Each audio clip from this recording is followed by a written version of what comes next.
Hello guys, welcome to the WTS channel. आज हम आपको एक्सप्लेन करेंगे 2018 की मूवी जू। कहानी की शुरुआत में हमें एक अपार्टमेंट को दिखाया जाता है जहां पर एक आदमी जिसका नाम जॉन होता है वो अपनी वाइफ के साथ वहां रहता है। ये दोनों डिनर कर रहे होते हैं, तभी टीवी पर एक न्यूज़ आती है कि शहर में एक वायरस फैल रहा है, इसीलिए सबको अपने घरों के अंदर रहना चाहिए। लेकिन जॉन इस न्यूज़ पर विश्वास नहीं करता। उसे लगता है कि फार्मास्यूटिकल कंपनीज इस तरह की अफवाह फैलाती रहती है ताकि उनकी दवाई बिके। ये दोनों के दोनों इस न्यूज़ को नज़रअंदाज करके सो जाते हैं। अगली सुबह जब जॉन अपने अपार्टमेंट से बाहर निकलता है तब वो देखता है कि उसके सामने वाली बिल्डिंग में एक बहुत बड़ा प्लेन क्रैश हो गया है। ये बहुत ही खतरनाक मंजर होता है। वहाँ पर कुछ लोग होते हैं जो जॉन से कहते हैं कि शहर में वो इन्फेक्शन पूरी तरीके से फैल चुका है और जो भी लोग इन्फेक्टेड है वो दूसरे लोगों को काट रहे हैं। जॉन ये सब सुनकर डर जाता है और उसे रात वाली न्यूज़ पर कुछ यकीन होना शुरू हो गया है। इसीलिए घर पर आके वो अपनी वाइफ कैरन को सब कुछ बताता है, लेकिन कैरन उसकी बात पर विश्वास नहीं करती और जब वो विंडो से नीचे देखती है तब वो देखती है कि दो लोग एक आदमी को काट रहे होते हैं। ये देखकर उसका दिल दहल जाता है। ये मंजर सच में बहुत ही खौफनाक होता है। कैरन को समझ में आ जाता है कि शहर में इन्फेक्शन फैलने की वजह से अब इन्हें घर में ही रहना होगा। ये लोग अपने घर में फूड सप्लाई चेक करते हैं। कैरन जॉन से कहती है कि हमारे पड़ोस में जो लोग नहीं रहते हैं तुम्हें उसके घर जाकर फूड सप्लाई लानी होगी, क्योंकि हमें अब तक नहीं पता कि हमें कब तक क्वारंटीन रहना है। हालांकि जॉन ऐसा करना नहीं चाहता, लेकिन वो खाने का बहुत सारा सामान लेकर आता है जिससे कैरन खुश हो जाती है। कैरन कहती है कि हमें ज्यादा से ज्यादा खाने की सप्लाई को ही जमा करना होगा क्योंकि हमें नहीं पता कि आर्मी यहाँ पर कब तक आएगी। दरअसल इस अपार्टमेंट में रहने वाले कई घर खाली है क्योंकि इस घर में रहने वाले लोग इन्फेक्टेड हो चुके हैं, यानी ज़ॉम्बीज बन चुके हैं। अगले दिन कैरन को ऐसा एहसास होता है कि दरवाजे के बाहर कोई है। वो इसलिए जॉन को भी वहाँ बुला लेती है। जॉन जब थोड़ा सा दरवाज़ा खोलकर देखता है तो वो देखता है कि बाहर बहुत सारे इन्फेक्टेड लोग हैं जो अंदर आने की कोशिश कर रहे हैं। वो लोग अंदर आकर इन्हें भी इन्फेक्टेड करना चाहते हैं, यानी इन्हें भी मारना चाहते हैं। और इससे पहले कि वो अपने मकसद में कामयाब होते जॉन दरवाज़ा बंद कर देता है। हालांकि दोनों की जान बच चुकी है, लेकिन वो दोनों फिर भी बहुत ज़्यादा डरे हुए होते हैं क्योंकि ऐसा उनके साथ पहली बार कुछ हो रहा था। कैरन जॉन को अपनी एक गन दिखाती है क्योंकि उसके पास एक गन होती है और अगले दिन फिर से इनके दरवाजे के बाहर कोई आता है। ये दोनों के दोनों डर जाते हैं और तभी उनका दरवाज़ा नॉक होता है। नॉक होने की आवाज़ से ये समझ जाते हैं कि बाहर कोई भी इन्फेक्टेड लोग नहीं है, इसीलिए ये लोग दरवाज़ा खोलते हैं।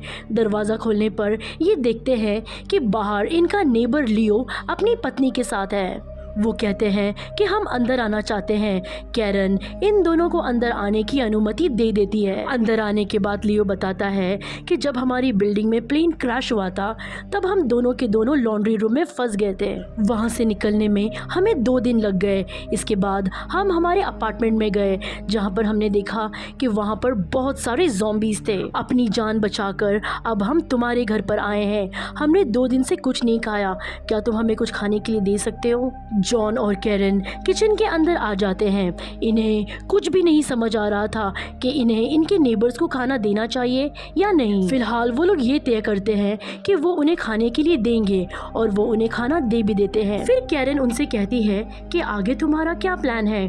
तभी लियो की वाइफ कैरन से कहती है कि अगर तुम चाहते हो कि हम यहाँ से चले जाए तो हम बिना कुछ कहे यहाँ से चले जाएंगे। कैरन कहती है नहीं, तुम यहाँ पर रह सकते हो, जिससे लियो और उसकी वाइफ बहुत खुश हो जाते हैं। लियो की पत्नी कहती है कि हम तुम्हारी हर एक चीज में मदद करेंगे।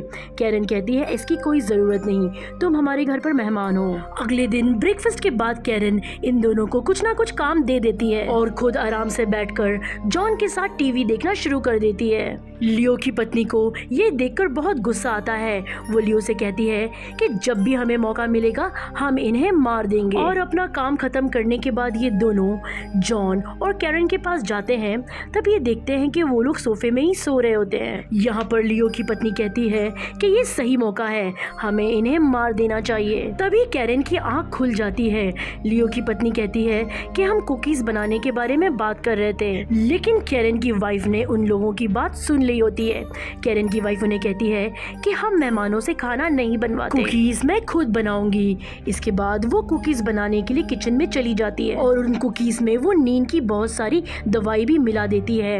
इन कुकीज को लियो और उसकी वाइफ खाते हैं और वो सो जाते हैं, लेकिन वो बहुत जल्द उठ जाते हैं। कैरन को तब समझ आ जाता है कि ये दोनों के दोनों इन्फेक्टेड है, इसीलिए नींद की दवा का इन पर कोई भी असर नहीं हुआ। इसीलिए कैरन अपनी गन निकालकर उन दोनों को मार देती है। इन लोगों को मारने के बाद कैरन और जॉन इनकी डेड बॉडीज को दूसरे अपार्टमेंट में रखकर खुद अपने अपार्टमेंट में आ जाते हैं, जहां रात को ये दोनों एक दूसरे के साथ बहुत अच्छा टाइम स्पेंड करते हैं। तभी फिर से इनका दरवाज़ा नॉक होता है।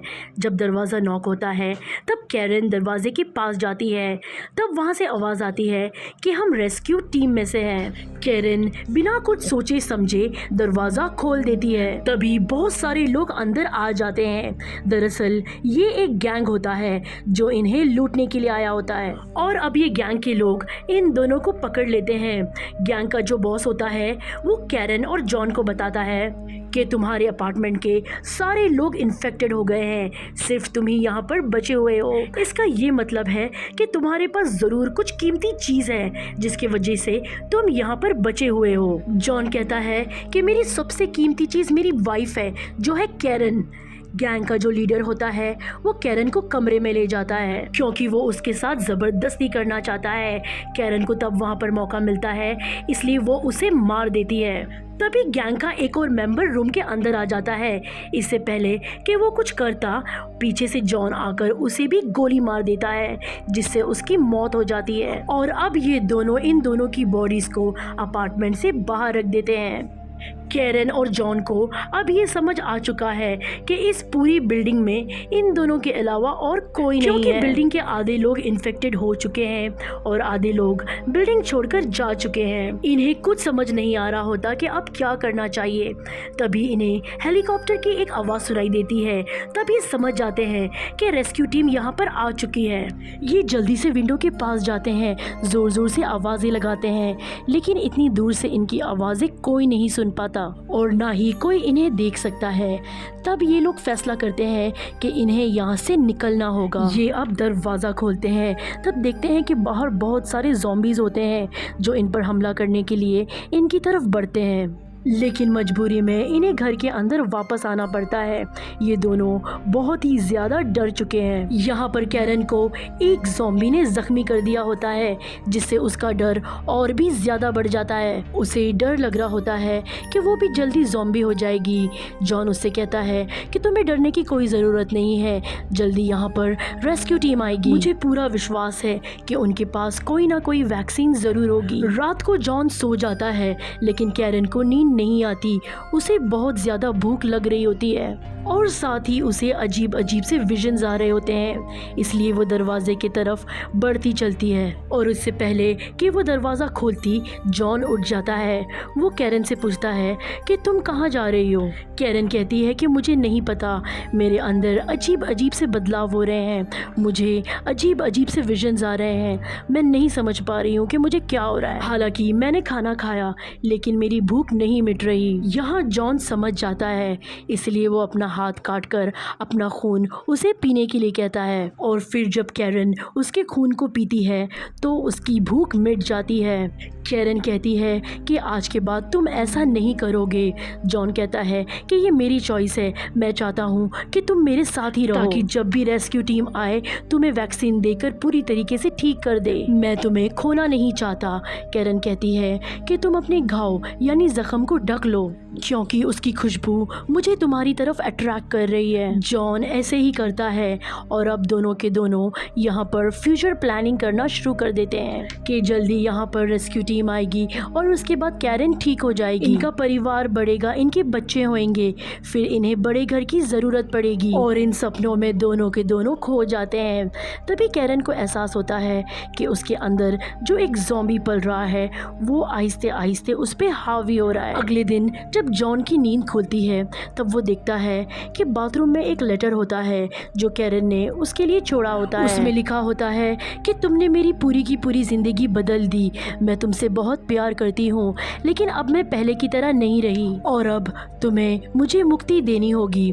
और जब जॉन अब दूसरे कमरे में जाता है तो वो देखता है जहाँ पर कैरन ने अपने आप को जंजीर से बाथरूम में बांधा होता है। साथ ही उसने अपने गले में एक पेपर लटकाया होता है जिसमें लिखा होता है कि अगर तुम मुझसे प्यार करते हो तो तुम्हें मुझे मारना होगा। ये देखकर जॉन बहुत ही ज़्यादा इमोशनल हो जाता है। वो कहता है कि मैंने हमेशा ही तुमसे प्यार किया, लेकिन मुझे नहीं पता कि मैं अब क्या करूं। लेकिन जॉन कहीं ना कहीं ये जानता है कि कैरन के अंदर जो है ये उसकी कैरन नहीं है, बल्कि एक शैतान है, एक ज़ॉम्बी है। इसलिए वो अपनी गन निकालता है और कैरन की तरफ कर देता है और तभी इनके घर के दरवाजे खुलते हैं। दरअसल यहाँ पर रेस्क्यू टीम आ चुकी है और जब वो उस कमरे में पहुंचते हैं जहां पर जॉन और कैरन है, ये देखते हैं कि ये दोनों के दोनों इन्फेक्टेड है। दरअसल जॉन ने अपने आप को कैरन के साथ बांध लिया होता है और कैरन के काटने से वो भी इन्फेक्टेड हो जाता है। रेस्क्यू टीम जब इन दोनों को देखती है तो वो समझ जाती है कि ये दोनों प्यार करने वाले हैं और एक दूसरे से अलग नहीं होना चाहते, लेकिन अब उनके पास कोई और रास्ता नहीं है, उन्हें अब इन्हें मारना ही होगा। और वो इन्हें मार देते हैं और इसी तरह से जॉन और कैरन जो एक दूसरे से सच्चा प्यार करते थे, इसीलिए ये लोग साथ जिए और साथ मर गए। इसी के साथ ये कहानी, ये फिल्म यहीं पर ख़त्म होती है। उम्मीद करते हैं कि आपको ये कहानी अच्छी लगी होगी। आज की वीडियो में बस इतना ही। हम फिर मिलेंगे एक नई इंटरेस्टिंग कहानी के साथ। अगर आपको हमारी एक्सप्लेनेशन अच्छी लगी हो तो वीडियो को लाइक या डिसलाइक ज़रूर कर दें और अगर आप हमारे चैनल पर नए हैं तो प्लीज़ हमारे चैनल को सब्सक्राइब करें। Thank you for watching.